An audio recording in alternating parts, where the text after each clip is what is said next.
Have you just received a pile of documents from your ex for disclosure and now you're thinking, what the heck am I supposed to do with this? Well, today's episode will be perfect for you. We are going to be covering all things disclosure and what are you actually supposed to do about it. Welcome, Mum. Hello, Laura. Hello, everyone. Now, Mum, we get asked this question a lot, Yes. but before we go into it, just a reminder, Mum is not your lawyer. This is just a general legal discussion. It is not legal advice. So please, please, please always see a lawyer and get independent legal advice for your situation. Yes. Let's get to the jingle and let's get started. Hello, I'm Laura Furiosi, divorced mother of 3, and I'm here with my mother, Lynette Galvin, with 35 years' experience in family law. You're listening to the Undisclosed podcast. Through our candid discussions, we hope to help you through your divorce or de facto separation. We will be answering the most commonly asked questions and covering the stages and steps that you will face on your way to freedom. Disclosure. It's huge. And we've got a checklist that people can download for free off our free resources section. Yes. You go to thedivorcecourse.com.au and go to the free resources section in the heading and you can download our free disclosure checklist. One of the hard parts is getting disclosure, and we've done some great episodes on that. Go and listen to those. I'll put them in the show notes. But then not many people talk about what are you actually supposed to do with their disclosure. Yes. So, Mum, can you explain why disclosure is so important Okay. and what the heck are you supposed to do with it? All right. Disclosure is giving a copy to the other side or a link to a document to the other side or to every document that you have that is relevant to the matter at hand. So if it's a financial matter, it might be tax returns, it might be income. If it's children's matters, you also do disclosure, but we don't get as many questions, do we, about that? But things that you've got from the school or the doctors or whatever. But mainly when people say about disclosure, and my bugbear, full disclosure, because how do you know when you've got full disclosure? It's a crazy thing. Yeah. We're going to go into full and frank disclosure a little Yeah. bit later. But basically, so disclosure, you're saying, is anything that is relevant to your case. Yes. And in property settlement, there is a list of things the court expects people to share, even if you're not in court. And you can get that checklist from our website if you'd like that information. So there's a list of, bank statements, Tax returns. you name it, Yep. tax returns, Pay pay slips. slips, Yep. super, all this kind of stuff. And it's quite a long, Yes. it's a couple of pages long. It's a lot, Yes. right? So that part's overwhelming. Doing it yourself is overwhelming. But then you're receiving it Yes. from your ex. So what are people supposed to be looking for Yeah. when they finally get their ex's disclosure documents? When they get some disclosure documents, it might not be all, but if they get some, so those documents that you mentioned, like a tax return, obviously will tell you what their taxable income has been over the past few years. If they've got a rental or if they've got other bank accounts, you'll be able to see in their tax return, not the tax assessment, we want the whole tax return. You'll be able to see if they've got any bank interest or anything. So you're just looking for stuff really that doesn't add up. And you're also looking for information and for numbers to plug into your calculations about what your entitlement is. So before we move on from that, so when you say plug it in, we've talked about this and we've got it in our course. We've got the property spreadsheet where we show you where to plug in the information to help come out with the answer of what percentage of the property pool you're supposed to get. And income, assets, debt, super, all of that needs to be found and disclosed and given to you. So how do people know if their ex is like hiding incomplete? All right. What red flags do you see? So when you look in their tax returns, like I said, you'll see if they've got perhaps another bank account or something, and you'll see what they're claiming for expenses and so forth. When you look at their bank statements, you'll be able to see money's coming in and money's going out, and you may see money going out into a different account for which there seems to be no explanation. That's one of the things you notice. Or you might see mention of a regular transfer to or from another account, and you might want to ask about that and see what that means. So you're looking for stuff that stands out and doesn't add up, technically, when you get their disclosure. So that's what you do with pay slips, tax returns, bank statements. Okay, now the other part of disclosure is really your own discovery of what they've got. And that's where you do the searches. We've talked about those in our course, where you find out what companies they've got, what businesses they're running. Are they registered for GST? If they are, then you can ask for their BAS returns for the last previous time. You can have a search and see if they own any property, if they bought some since separation.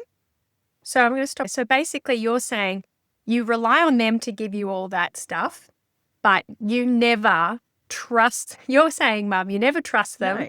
You always do your own research. That's right. And you can do your own research. If you listen to our DIY disclosure episode, I'll put that in the show notes. Mum takes you through the steps that you can take to basically do a little digging and see if they're telling the truth. Because I guess if you find out they are registered for an ABN and they've not mentioned it anywhere, then that could be proof that they're telling porkies. Well, it'll make you very interested and you can ask more questions about it. So what you're looking for in an easy case is they give you all of their documents, you give them all of yours, you look at it and go, there's nothing untoward there. I can see where the wages are going in and going out.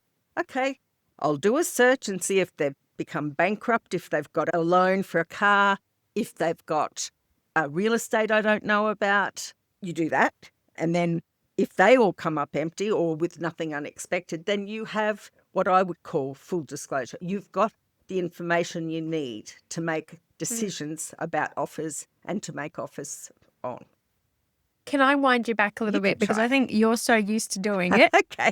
That someone who's doing it for the first time, I think there's a step you haven't mentioned that you do, and that is when you get all their bank statements. Yeah. Because you've got to get a year's worth of bank statements. And I've seen some people's disclosures sometimes be handed in just like haphazardly. Every couple of weeks they send something through and it's just a million emails in an inbox. You've got to go through actually and make sure chronologically you've got every one. Because I think there's some people who are hoping you're going to be so stressed moving house or so stressed about an upcoming mediation, you're not going to look and dot your I's and cross your T's. So make sure you've checked that you actually have every single statement that is required. Look at it. Is it June, July, August, September? Is anything missing? Yeah. Because that's one way I've heard that they do squirrel things away and things you should be checking. Yeah. Sorry, but they can move things in and out on the same day and then just not give you that page. I've seen that a couple of dozen times. And also another trap is they have a positive balance in their credit card. So you look at their credit card and it says $868. You go, oh, they owe $868. But when you look at it, it's actually they're saving money into that account.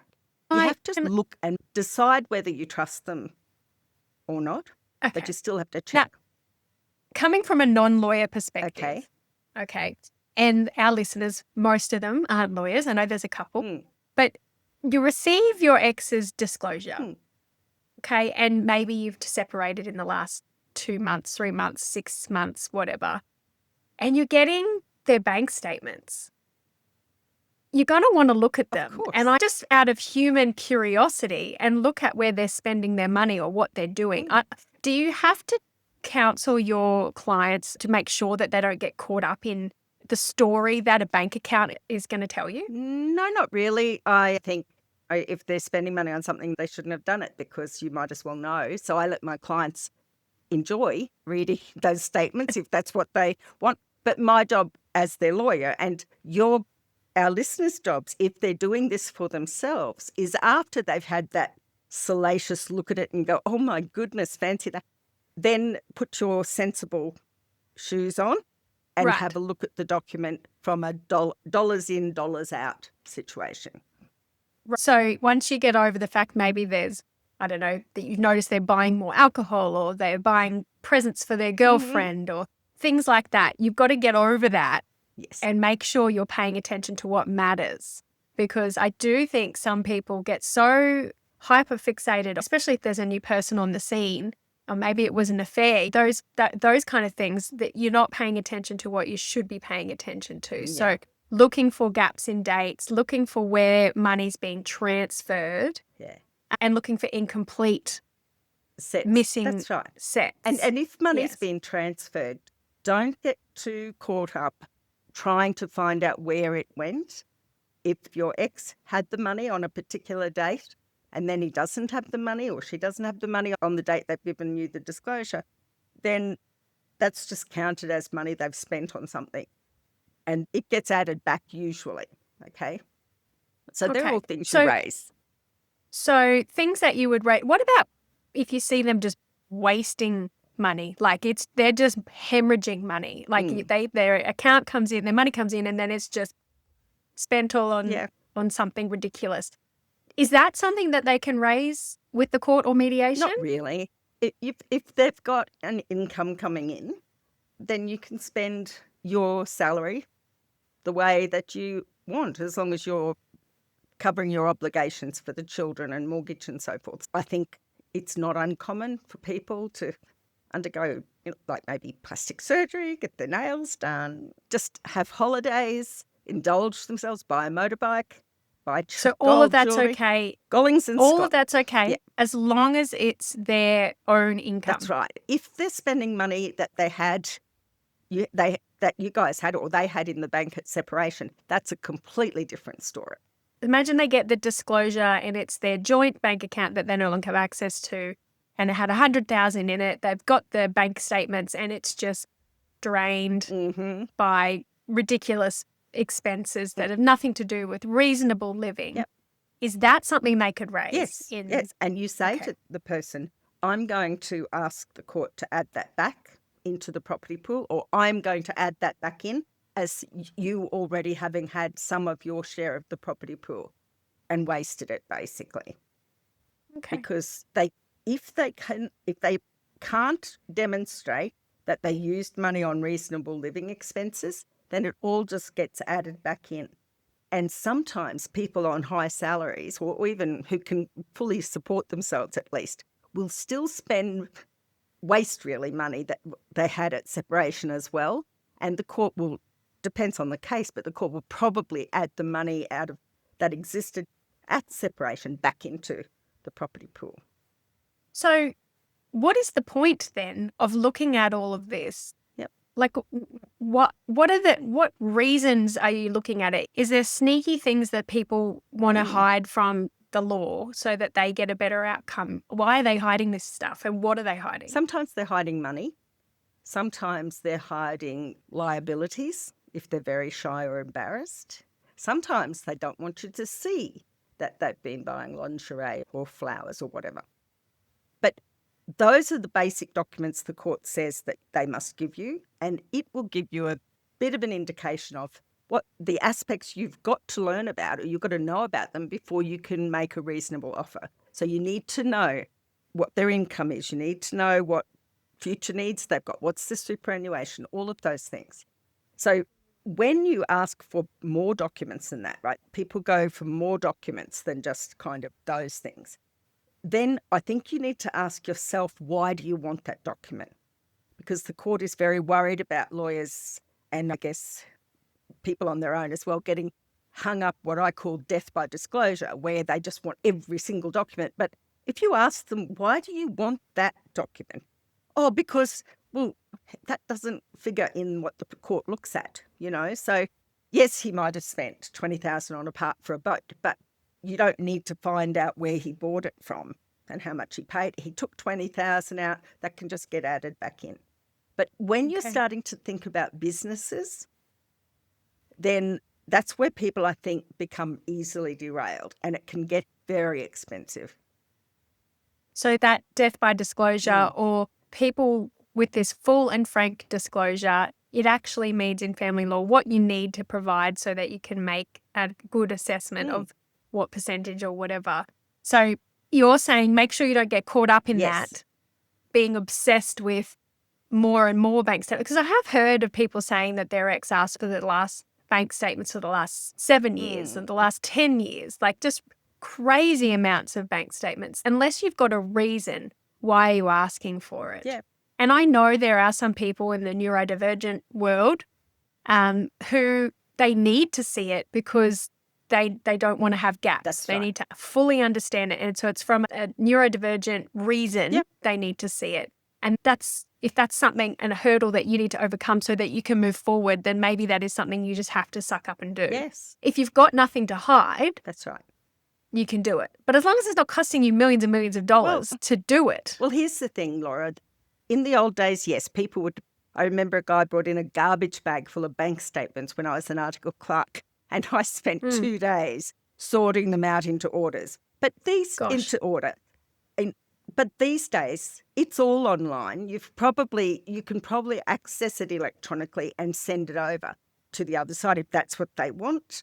It's not that there's probably anything sneaky in there, but some people aren't satisfied until you have kind of emptied out your pockets and proven that there's nothing else. And if you start saying, that's really hard, I don't think I've got that far back, I haven't, then you're just going to increase their suspicions. Sometimes there's a valid reason to ask for stuff from 8 years ago. Say your sister or his sister lent money to the family. You want to show where that money came in, and that might be a very relevant document to produce. But when you're looking for material, when you're looking for documents, ask yourself, why do I want it? For you, if they exist at all, just send them all over to the other side. But if you're starting to look for stuff that isn't mainstream, ask yourself why. So they've got the disclosure. How do they check if the listed income and expenses that they are saying is realistic? Like, how do you spot inconsistencies between them saying, oh, I only earn this much and I've got all these needs and et cetera, but then you see their disclosure and it ticks some boxes and red flags for you. Can you give me an example of that? Yep. So what people should look for? So if I get given disclosure, the first thing I do, like you said, check they're all in consecutive order and I've got every one. And you'll always see a little statement, might be statement 1, statement 2, you can see that, or it might be page 2 of 3. Just make sure that's all there. Now, most banks have a summary of money in for the month and money out for the month, or money in for the 3 months, money out. So I start there, okay? And then I go through, it's kind of a gut feeling thing. And bear in mind, I don't know these people when I'm going through, but what I'm looking for are recurring transfers, looking for things that I can identify. Oh, that was their rates, or this is they're paying their electricity every month. And then you start looking for the odd ones, particularly big amounts. So one of the things I remember finding a number of times is someone's had their wage increase, right? And they're not telling their ex. So when she gets her salary in, she immediately takes some of it back out. That's what I had. And you could, on the same day, and you see this sus little transfer. And that was what it was, concealing an income raise or an increase in salary. Right. So basically you're saying you've got to go through and see what's odd here, what looks a bit sus. And if you're doing your own disclosure discovery and you're looking yourself, you'll know what to look for and what's abnormal. What about cash withdrawals? Is that something you need to raise if you see that happening all the time? You see a lot of that. And some people go back over 4 years of marriage and say, $31,000 is missing. Where's that gone? When in reality, it's possibly just been spent on living expenses over the time and it's not wastage at all. I'd be looking for cash withdrawals at a gambling place, a casino or a club. Right. You'll see some consistent cash withdrawals. Sometimes one guy, I remember, it was a gambling addiction and wastage, would draw out $500 cash in like some innocuous place. So I couldn't work out what that was for.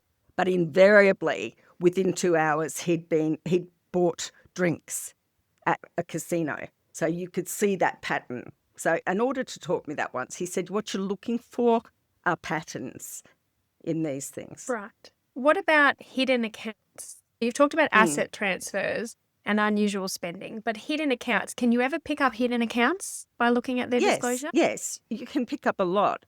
As long as the money goes into that account, the one you know first, and then they're transferring it elsewhere, you'll pick those up. Here's a bank account, and they'll put the last 4 digits of the bank transfer in the statement, and you go, well, what's this bank account? You haven't disclosed this bank account ending in these 4 numbers.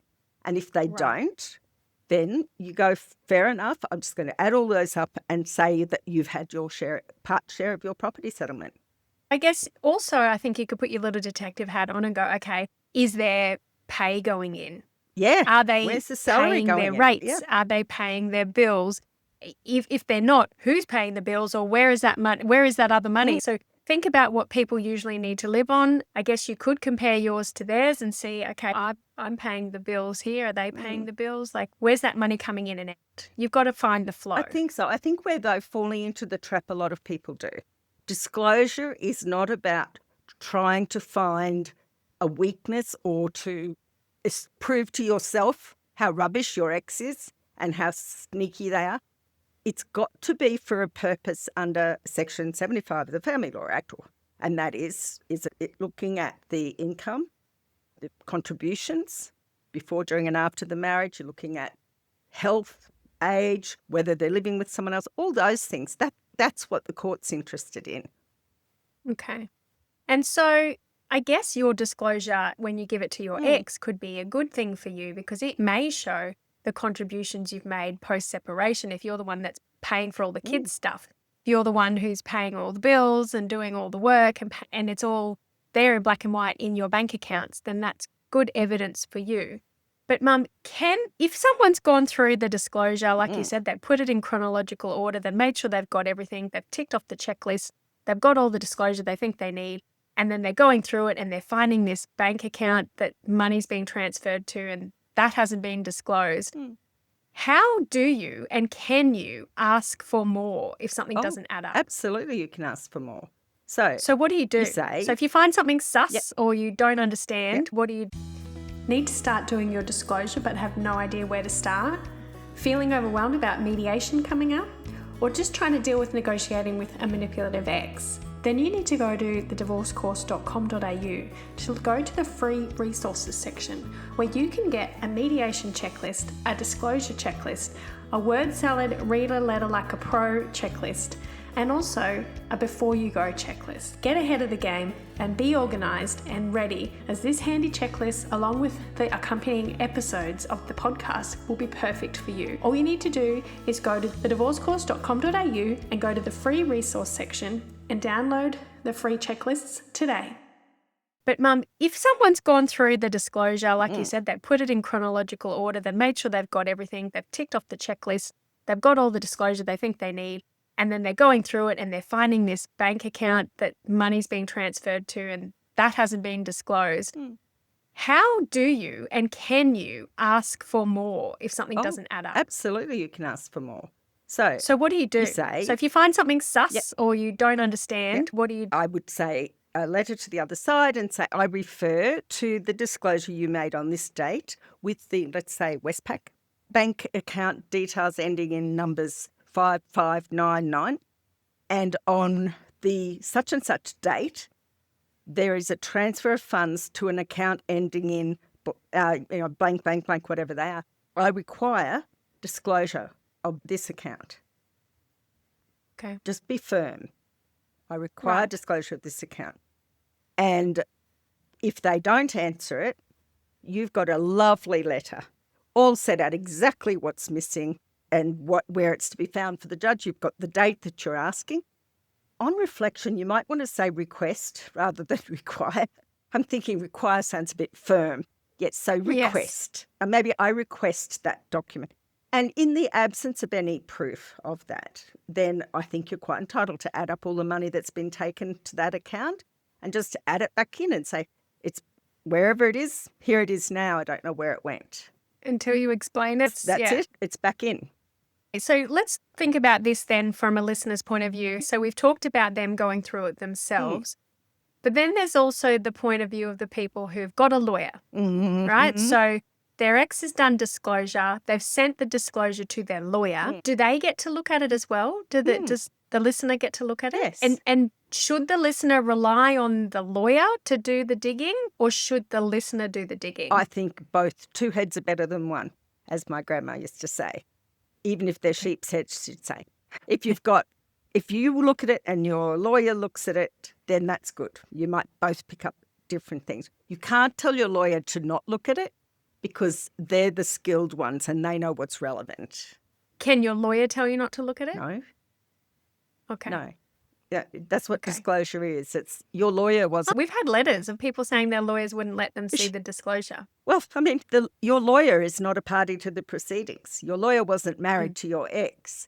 And the legislation in Section 71B says each party to a proceeding must share to with each other party. So I think some lawyers are getting a bit big for their boots when it comes to that.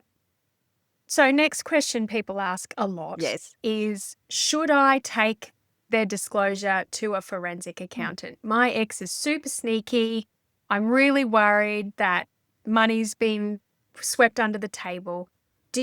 What are your thoughts on forensic accountants? Look, I think they're wonderful and very valuable, but I don't know anyone who can afford them, really. And particularly if your forensic accountant can show that, let's say, that your ex has been stealing $500 a week from the business for the last 12 months or 2 years, right? It doesn't take a rocket scientist to see that. You'll be able to see it going out, right? And you can multiply 500 by how many weeks it was and come up with a number. So I know people love the sound of a forensic accountant, but they do tend to overcomplicate the situation, I think, from the court's point of view. I think I could count on one hand the number of times I've actually seen a forensic accountant come to court and be cross-examined because, because usually the court is looking for what is the property pool, okay? And if there's money that should be there that isn't, well, how much is that? And so you're better sometimes rather than sending in an accountant to go through all their books and look for red flags and sneaky behaviours. I suggest that if there's a business, for instance, that you send a valuer in to value the business. They can look at all of these things. You can ask them to comment on the difference, say, between when separation happened or when they knew there was separation coming and now, and come up with a number, because that's what your judge will be looking for. That's what the mediator will be looking for. And actually both lawyers and parties should be looking for a number, because once you've got the number for the property pool, how much property there is, then you can start seriously talking about percentages or distribution. Okay, so because we do hear a lot of businesses, one ex is not providing proper disclosure or says they can't or says they don't have access to it. And it does cause a lot of angst for the other person who just wants to move on with their life and get the property pool sorted. So you're saying it's easier to do valuations, get a valuer in there to value it. Whether they give you disclosure or not doesn't matter anymore because the valuer would have seen all the paperwork. That's exactly right. And if you want to go uphill and down dale and look at everything that's been happening in the business over the course of a long period of time, the court may very well just say, look, you were married during that time.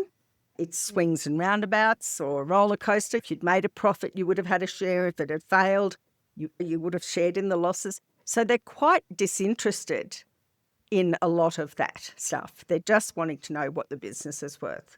And sometimes there's other ways of showing what the business is worth. For instance, has it recently been put on the market and then taken off again? How much were they asking for it? Has someone made an offer for the business? What did the other business like that sell for? So you've got a lot of scope before you go down the forensic accountant route. And at the end of the day, if the forensic accountants make these findings or whatever, the judge won't know what to do with it, really. What we need is someone to value it and come up with a figure.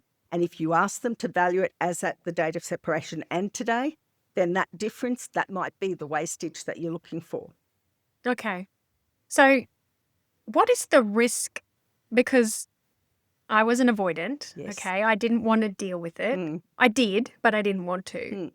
And the last thing I wanted to do was look at disclosure. I didn't want to look at it, didn't want to deal with it. So what is the risk of someone who's listening today who doesn't have a lawyer? They do the disclosure because that's the hoop they have to jump through. But then they don't look at the disclosure. They just go, oh, whatever. I don't care. I just want this over with. Is there a risk of having a settlement without looking at the disclosure? Too right there is. If they have given you the document and you haven't read it, that's your problem. If you agree on a property settlement, the obligation was on them to disclose it. What you did with it when you got it was up to you. So I guess you do have to that's look at it. that's the avoidance side. So you got to pull your head out of the sand, Yes. and you do have to go through Yeah. it. And do you have to go through every single page yourself? It's surprising. You may not, but it's personal, isn't it, sometimes, the information, especially if you've only been separated a few months. To go back 12 months is while you were together. So you'd have to have a pretty good friend to go through it with you. But, chocolate, cup of tea, and just go through. And So can you get a friend to go through it with? I don't think there's any privacy issues. It's been disclosed to you. If you want someone to help you, you're not allowed to disclose to people anything that would identify proceedings or who's in a case. You certainly can't show your friends affidavits and things like that. But I don't see why you can't get a friend as a kind of what they call a Mackenzie friend, just to keep you calm and sit with you while you look through it. I don't see any harm in that. So basically, you're going to get all these documents. It's going to be incredibly overwhelming. I was avoidant. I was incredibly overwhelmed. But you've just got to find some time and maybe set yourself some goals and go, okay, today I'm going to go through the bank accounts. Tomorrow I'm going to look at this, and set yourself some goals, or take a whole day. Take a whole day off, get your friend, prepare awesome dinner afterwards and lots of chocolate and cups of tea, and just make a day of it listening to music and laughing at what they bought. Or set a little timer and say, I'm just going to do 10 minutes a day for the next month. Yeah. That's avoidant. Yes. High conflict, right? High conflict and manipulative and controlling. I'm going to put these two in the same basket in a way. Knowing that they're going to look at your disclosure or looking at their disclosure, it's lighting a match. It's like tentacles coming through the papers and grabbing you and causing you stress. Especially if your ex has got a new girlfriend or you're finding out what they're... If you haven't seen your ex, I don't know, for half a year or 2 years, and then you're going to read what they've spent every day from a bank, like, does that cause a lot of issues? Have you got any tips for anyone who's dealing with a manipulative, controlling or high conflict so that there's no blow-ups? Yeah. I think take a moment, read it first, skim through, and then take a break and then see does this really matter? Does this impact the property settlement in any way? Is it worth asking them about these things? And then I think to stop it blowing up into an accusatory thing, I think you need to run your own ruler through it and make sure you're not asking just out of outrage. My goodness, they bought that house on the day I was having surgery. Oh, my goodness. That sort of thing, which is nasty in the extreme, but there's no point. They know they did that. They know what's missing. So you're saying put your business hat on. Absolutely. Treat it like a job and take the emotion out of it, which is nearly impossible. Do you know Mother? The other thing that's really hard is if you've got out of a coercively controlling relationship or a high conflict relationship and you have got yourself free of that and you're finally starting to breathe easy, and then you have to give your documents to them. And they may everything you've ever spent. And they may well write back and go, well, what was this for? What was that for? And the temptation is to tell them to blow it out their ear. But you do have to look like you are cooperating, because when you ultimately go to court, they don't have a long time to look at you and your ex. So those sorts of letters where you tell them to get whatever, they can give the court a very bad impression of you. So just send it over. I have talked to people who've been able to redact some of the things, not too much so that it looks dodgy, but perhaps where they go for their coffee in case there's stalking going on, some things like that. But yeah, I think you just have to be businesslike about it, dear. I do. I mean, there's a reason you're not still together. So don't be surprised by what you see in their material. Yeah. And I think one of the other things to try and not do is if they're hand feeding you just little bits every week or 2 weeks, because if you've listened to any of our other disclosure episodes, they're pretty much all about delay. Yes. Delay. Yep. And so this is the first time we've ever talked about what do you look at it? What do you do? Yeah. So when it comes to them drip feeding it to you because they're delaying it, you don't want to let that dictate your day-to-day life. No. And so if they drip feed you another thing, you don't want to drop everything, stop what you're doing to go through it. So don't let them dictate when you go through their disclosure. So when do they need to have looked at all the disclosure, Mum? What goal should people who are listening today, when should they make sure they have actually gone through it all? Before they make an offer. Before you make an offer, or if you're considering an offer from the other side, okay? So I agree with you. Some people love that daily taunting of sending a little document here, a little document there. And of course, the temptation is dramatic. You just don't want to leave it for another minute in case there's something important. And it can derail you. And it makes you think about them every day or every time they do it. So maybe try to get some discipline, I guess, around it.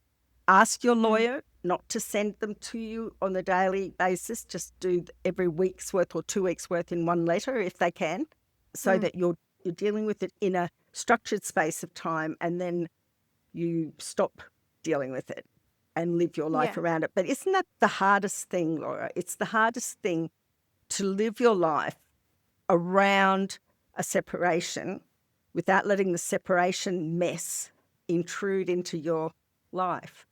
Yes, I was just talking to someone just before, and they said that their friend is going through a divorce and they're the most organised, put-together person they've ever met. And this divorce has just completely turned them into mush. And they're no longer organised, they're no longer put together. And of course, that's going to happen to people. And then when you throw in, here's like tons of paperwork, you're going to need to go through that. And if you've got a manipulative, controlling type, they'll deliberately go and buy lingerie from a shop to make sure that you get upset, or they'll deliberately, put little things in to make you react, to make you react. So there's going to be, if you're dealing with that kind of person, you're of course going to be a mess or a mush. So the best thing you can do is ask a friend to help you be organised and really compartmentalize it. Compartmentalize it. That's right. Put it in its own box and don't let it bleed out into the rest of your day. Because I think you will always acknowledge in your body and your mind and your migraines or whatever you get, they'll always acknowledge when a shock comes through. But unless you make an effort to have shock-free time, like good, normal lifetime experiences, unless you make a habit to have those and a conscious habit to have those, they will slip by unnoticed. And you may look back over the last 3 months and all you remember are these bombs that have come through that have upset you. So it's all very well to preach. We've both been there. And I was like a zombie, honestly, like a zombie. And I bought a gratitude diary because people said, you got to look for the good things. You got to look for the good things. I think I filled in 2 pages. You did. And then just went to mush. So, we're not expecting you to be superheroes because we know you can't be. And we weren't. Yeah. And we weren't. No. But when you're doing this paperwork stuff, going through their stuff, it can be hard. So make sure, like you said, Mum said, you be organised, set up a time when you do it and only do it at those times, and make sure you get it done before you go to mediation, before you make an offer, before you accept an offer. And that will help you protect your future, because by doing this hard stuff, you've only got to do it until the agreement is in place, because, Mum, the disclosure has to keep coming, doesn't it? It does. It doesn't just stop. No, it doesn't. After they've handed it over. No, that's right. It's an ongoing obligation, and it starts before you ever go to court. So it is just trying to be very open-handed about what they've got and what you've got, okay? And the court has this idea, which I think is correct for amicable and maybe even avoidant people, that if everyone knows what's on the table, then the chances of it resolving are very high, okay? And if you've got a manipulative and controlling person or a high conflict person, knowing all of the facts for you, that will help you make a decision. For them, knowing all the facts might not be their the settlement may not be their aim. They may just want to continue knowing all about you and your daily life. But they'll get there. Look, their lawyers will see it. They've got to encourage them to settle. And we've got some episodes on when divorce isn't the end and post-separation abuse and what you can do about it and the legal abuse. But just be aware. And we also have, in case anyone's sitting there going, well, this is the disclosure episode, but my ex hasn't given me all the disclosure. Go and listen to our non-disclosure episodes and what you can do about it as well. But I just wanted to touch on really what the heck are you supposed to do with all that paperwork? And it turns out you've just got to make sure they've given it all to you and it matches what they're saying and it matches the property pool and there's nothing sneaky going on. There's no underhanded nothing fishy. Money swapping. Nothing fishy. You will feel it when you look through. You're looking through and you go, hang on a minute. And that may be the course that you go down. More often than not, it's like, oh, yes, that's normal. Yeah. And the downside is if you do have a manipulative controlling, there's going to be some bombs in there to upset you or deliberately hurt you. So make sure that you prepare yourself and you could create a bingo board. We've done this before. We've told people to do this before and say to your friend before you start looking at it, what do you reckon they've spent their money on this month? Is it lingerie? Is it expensive holidays? Is it dinner dates? And then, when they do try and hurt you, if you've got a bingo sheet and you win bingo because of it, then it makes it a little less painful. It's lovely when they are so predictable. That's true. All right. Well, thank you, Mum, for that episode. If anyone's interested in the disclosure checklist, please go to our website, thedivorcecourse.com.au, and you can go to the free resources section and you can download the disclosure checklist there and we send you out with that a lot of episodes that will help you on your disclosure journey. And if you are one of those poor people who've got to go through that disclosure pain, we are thinking of you and we're proud of you. Yes. Because if you're listening to this, it means you're intending to do it. So get your highlighters ready. Get some pretty highlighters and get cracking. Mum, is there anything we should be embroidering on a cushion for disclosure? It's a long one. Okay. There's always a long one. It just doesn't matter. A lot of their stuff, it just doesn't matter. And it doesn't matter to the court and you can't let it matter to you. Wish there was a way we could put a filter on it for people so they didn't get to see the hard stuff. Wishing everybody the best. Thank you, Mum, for your time, and we'll catch up with everybody again next week. Oh, and if you haven't checked, we do have our Spotify playlist that listeners have been and members have been sharing their best empowerment song for going through divorce. So that is on Spotify, so you can go and listen to that list. I actually got an email from someone just the other day saying they're bangers, I'm driving and I'm singing at the top of my lungs. So go and hear some of the songs you might not know exist that are empowering other people to get through their divorce. So hopefully it will help you. All right. Thank you so much, Mum, for your time, and we'll see everybody next week. Bye, Laura. Bye. Bye, everyone. If you found this podcast helpful, we'd love it if you could rate, review and subscribe. By doing so, you are spreading the word to help someone else just like you. Lynn would like to remind you that this podcast is general advice only and you should always get legal advice in relation to your particular situation. And remember that the Australian laws may have changed since recording.